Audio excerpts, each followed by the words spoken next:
প্রকৃতিটাকে দেখে একবার দেখলেন। এখানে আমাদের কালী পুজো হয়েছিল এই ঘরটায়। এখানে দুটো কলা গাছ ছিল, ঠিক আছে।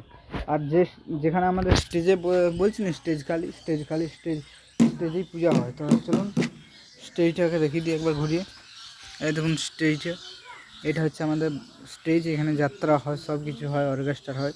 তো এইখানে আমাদের কালী পূজা হয়েছিল, বুঝলেন। এইখানে আমাদের কালী পূজা আগের বছর হয়েছিল, আর এই বছর এই ঘরটা যে দেখালাম এইটাই হয়েছিল। আর উপরে সাবমার্সিবলটা দেখুন কত সুন্দর। মেঘের ওয়েদারটা দেখুন, মেঘের ওয়েদারটা কত মানে খারাপ আছে, ঠিক আছে। জল হওয়া মানে মেঘটাকে পুরো ফুটিয়ে দিল। আর হ্যাঁ, এই যে ঘরটা, এই ঘরটা ব্লগটা হয়।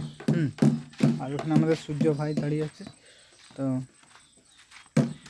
দেখুন এই ঘরটা ভিডিওটা হয়। দাঁড়ান এখানে বসি এখানে। তো এবারে একটা কথা, আপনারা সবাই কেমন আছেন বলুন। আশা করছি অনেক ভালো আছেন। তো ব্লগ ভিডিওটা ঘরটার ভিতরেই হয়, কারণ দেখুন ঘরটা কত পরিষ্কার আছে দেখুন।